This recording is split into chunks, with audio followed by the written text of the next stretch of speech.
Dê-me alegria de viver. Dê-me alegria de viver. Tenham bom ânimo. Tenham bom ânimo. São expressões que encontramos no texto do Evangelho de João, capítulo 16, todo o capítulo, do verso 1 até o 33. Mas eu quero ler, inicialmente, para a nossa meditação, apenas o último destes versos do capítulo 16 de João. Verso 33, João 16, 33, que diz assim: Eu lhes disse essas coisas para que em mim vocês tenham paz. Neste mundo vocês terão aflições, contudo, tenham ânimo, eu venci o mundo. Meus irmãos, na primeira parte deste verso, Jesus afirma: Eu lhes disse essas coisas para que tenham paz. Isso, naturalmente, despertaria nosso interesse em saber que coisas são essas que Jesus disse, que ensinamentos ele pronunciou que levariam seus discípulos a viverem em paz e com bom ânimo. E por que eles precisariam destas palavras? O que estava acontecendo naquele momento, na experiência dos discípulos com Jesus? Observem, no capítulo 16, há uma tensão. Os discípulos parecem temerosos, meio confusos e tristes. Então veja, se uma das coisas mais desejáveis do coração humano é viver em paz, eu suponho que sim, você gostaria de ter esta fórmula ou esta resposta, e Jesus disse várias coisas que nos asseguraria uma vida em paz. Nós não vamos ser curiosos e desejar saber o que foi que ele disse? Para isso, precisamos ainda, mesmo que de forma resumida, voltar um pouco nas Escrituras e ver o que aconteceu antes dessa afirmação feita por Jesus.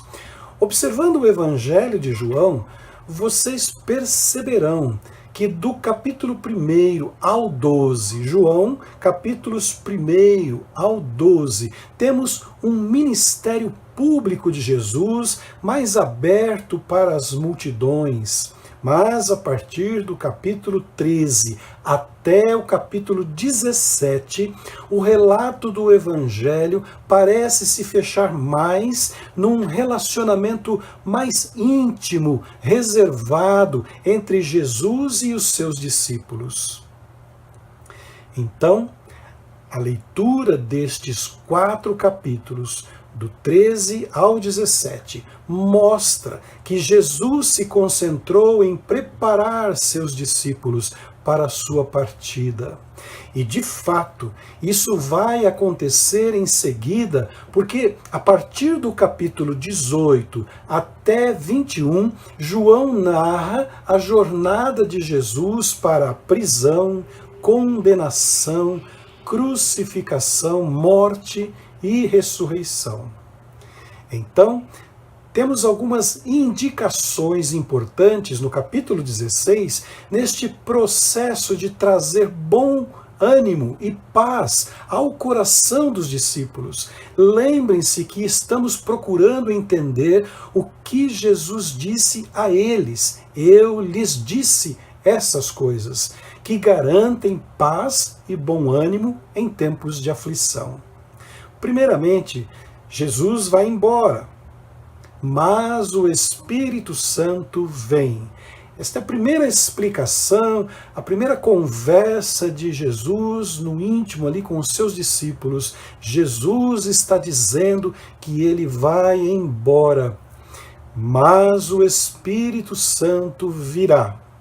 Capítulo 16, verso 7, Jesus disse que era necessário que ele fosse embora, mas que seria para o bem de seus discípulos. E isso criou uma certa confusão na mente deles.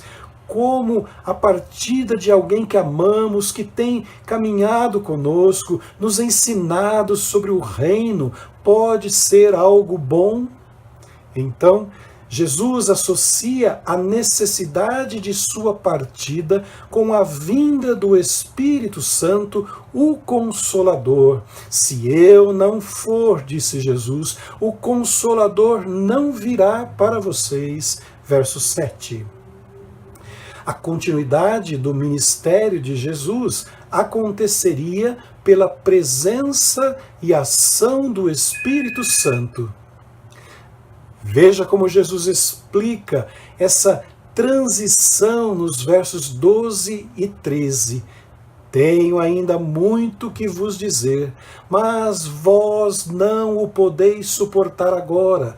Quando vier, porém, o Espírito da verdade, ele vos guiará a toda a verdade, porque não falará por si mesmo, mas dirá tudo o que tiver ouvido e vos anunciará as coisas que hão de vir. João 16, versos 12 a 14. Jesus está antecipando aos seus discípulos a missão que será realizada pelo Espírito quando ele vier, guiar, dirigir, orientar os cristãos em toda a verdade. E baseados nesta afirmação e promessa de Jesus, o Espírito Santo veio e revelou aos discípulos as verdades do reino de Deus. Por isso, confiamos nos ensinamentos dos apóstolos, na revelação das Escrituras do Novo Testamento, porque eles receberam o Espírito Santo que os conduziu à verdade.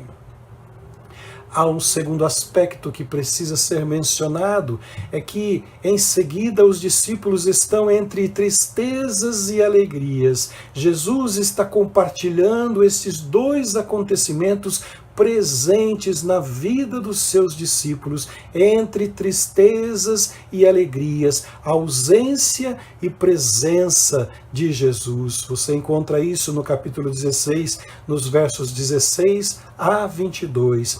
Jesus fez afirmações que confundiram os discípulos. Esse é o caso do texto que mencionamos. Jesus lhes disse que nos dias vindouros eles não o veriam, mas que um pouco depois eles o veriam outra vez. Jesus sabia que isso poderia trazer uma certa confusão na mente limitada dos seus discípulos. Então veja, irmãos, se nesta conversa eles estavam tanto quanto confusos, mais confusos ficariam quando o processo de crucificação, morte e ressurreição acontecesse. Para nós, é compreensível hoje, celebramos a ceia do Senhor mensalmente, lembrando destes episódios, mas naquele momento, naquela época, antes da crucificação, os discípulos não tinham clareza sobre isso. É por isso que Jesus investe este tempo com os discípulos, ensinando-os sobre o que estava prestes a acontecer. Observe o que Jesus lhes disse. O mundo se alegraria enquanto eles estariam chorando. Versos 20 a 22.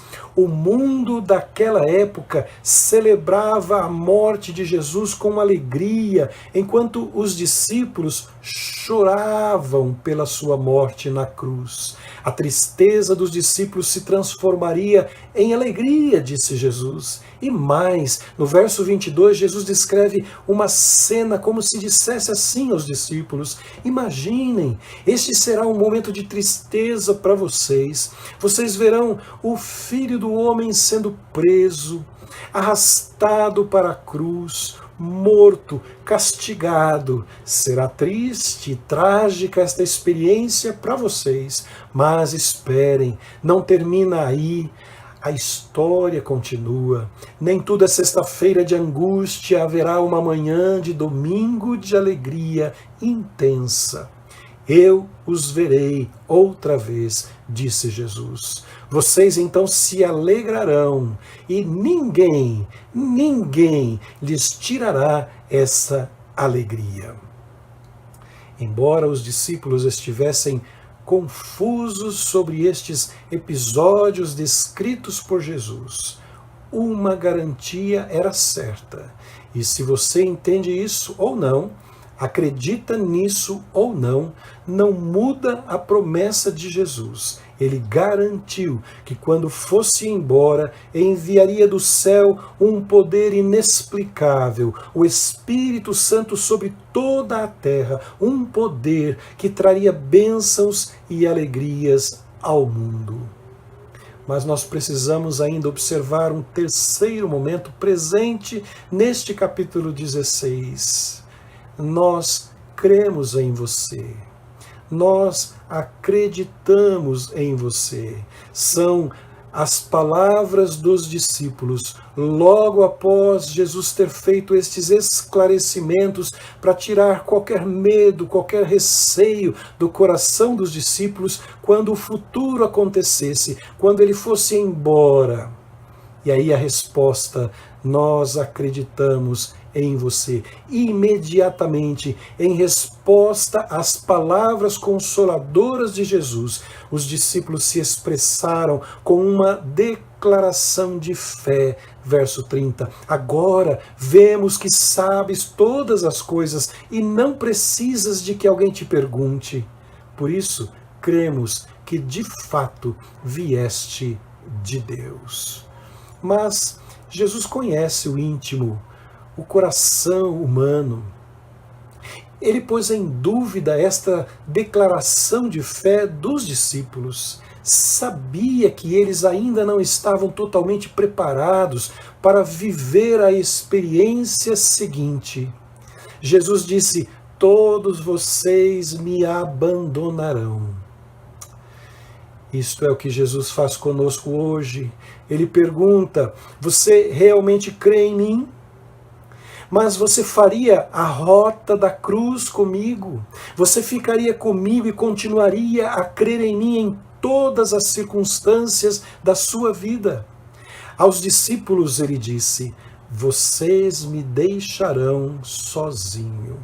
O Evangelho de João não é uma história de fé entre os discípulos e Jesus no passado apenas. É também a nossa história de fé em Jesus e precisamos responder a isso. Eu creio nas tuas palavras. Eu creio nas tuas promessas. E última observação, que tem a ver com o retorno ao texto que lemos, ao pequeno verso que lemos no início desta nossa palavra, quando Jesus afirma que ele tem paz para dar ao coração dos seus discípulos. Eu tenho paz para lhes dar. Não fiquem preocupados. Vivam tranquilos e em segurança. Verso 33. E aqui nós chegamos ao verso que lemos então inicialmente, e este verso talvez feche e resuma toda esta sequência de ensinamentos de Jesus aos seus discípulos. O que Jesus disse até aqui e ensinou para vocês, e quero que tenham isso muito claro, porque vai acontecer como ele disse. Preparem-se, porque quando acontecer, vocês não precisarão entrar em pânico, porque a tristeza será transformada em alegria, e ninguém poderá tirar esta alegria que eu dou a vocês. Ninguém poderá arrancá-la de vocês. Todas as advertências e promessas de Jesus tinham um objetivo: trazer paz ao coração ou aos corações dos seus discípulos em momentos de tribulação futura. Eu lhes disse estas coisas. E agora, nós, a Igreja de Cristo, nós sabemos o que ele disse. Está revelada nas Escrituras. E ele disse isso para que, conforme ele afirma, em mim vocês tenham paz. Em mim vocês tenham paz. Nunca Jesus disse que a vida dos seus discípulos seria isenta de dificuldades e sofrimentos, mas prometeu paz em meio às turbulências. Vejam como ele termina esta conversa. Estas coisas vos tenho dito, para que tenhais paz em mim. No mundo passais por aflições, mas tende bom ânimo. Eu venci o mundo. As próximas horas dos discípulos iriam parecer uma derrota completa e tristeza sem fim, mas Jesus preparou os seus discípulos para experimentarem a grande virada. Pode ser que vocês chorem hoje, enquanto o mundo ri, mas quando as coisas que estão por vir acontecerem, a sua tristeza se transformará em uma grande alegria e ninguém poderá tirá-la de você. Ninguém. Meus irmãos, pode parecer que estamos muito distantes desta experiência dos discípulos, mas não podemos negar que às vezes oscilamos entre crer e confessar nossa fé em Jesus e logo por causa de alguma circunstância o abandonamos e negamos nossa fé nele. Aos discípulos, Jesus deu palavras de orientação e segurança para fatos que viriam a acontecer, e eles já aconteceram. E estas orientações ainda nos servem hoje, e com uma vantagem em relação aos discípulos. Nós já vimos isso acontecer, já sabemos o que era futuro incompreensível para os discípulos, que para nós hoje é presente conhecido. E não importa o que viveremos amanhã, Jesus já antecipou a fórmula para os dias de tempestades e incertezas. Eu lhes disse isso para que tenham paz em mim. E vocês terão aflições neste mundo, mas tenham bom ânimo. Eu venci o mundo. Palavras do Senhor Jesus ao nosso coração.